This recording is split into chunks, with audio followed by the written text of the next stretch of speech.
Planning for what happens after we're gone isn't easy, but it's one of the most important financial conversations we can have.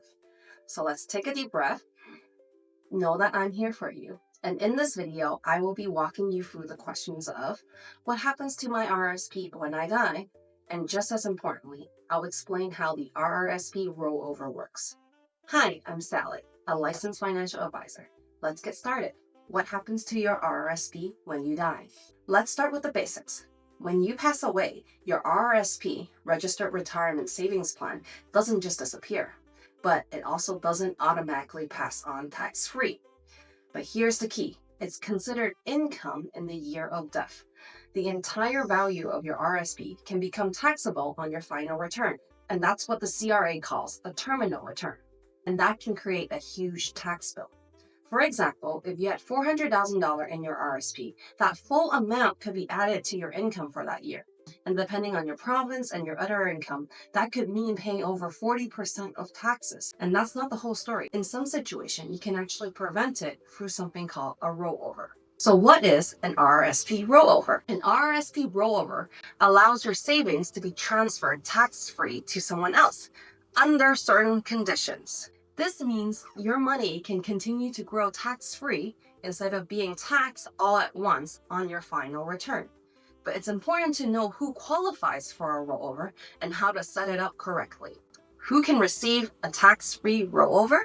There are three key groups who may be able to receive your RSP through a rollover without triggering taxes right away. Number one, your spouse or common law partner.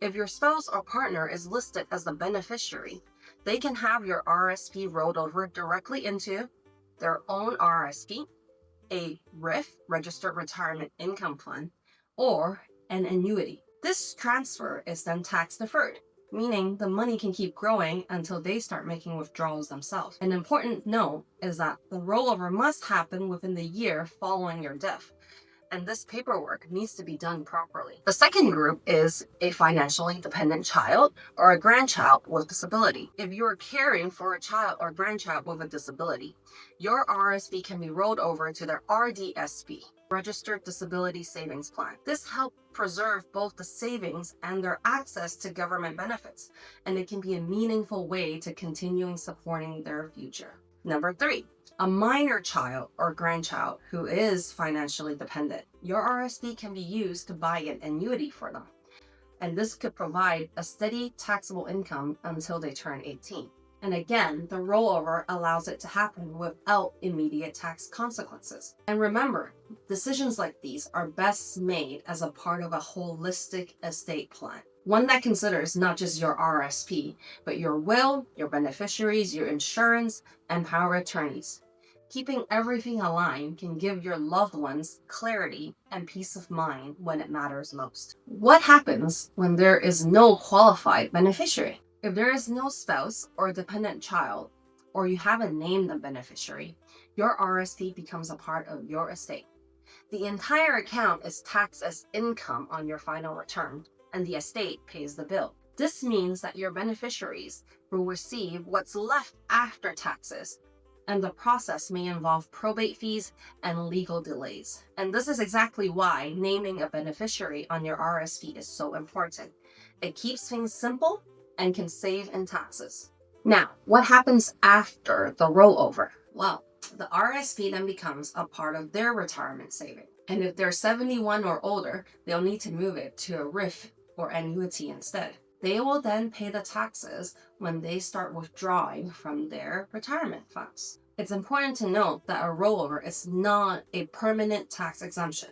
It simply defers the tax until their withdrawal begins. But that deferral can offer breathing room and help your loved ones manage their finances gradually.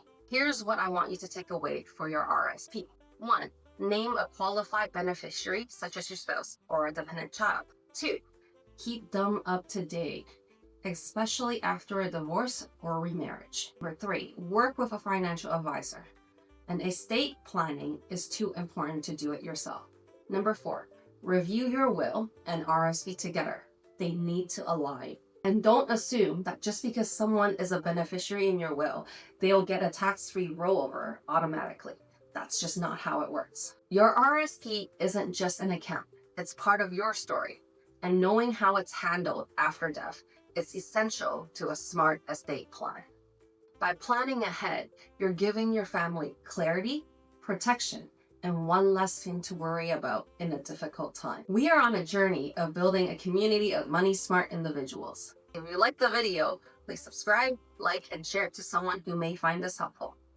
And if you have questions or want help reviewing your specific plan, feel free to reach out for a free consultation, and the details are in the description box below. And if you're processing the RSP of a loved one's, we've created a free resource just for you.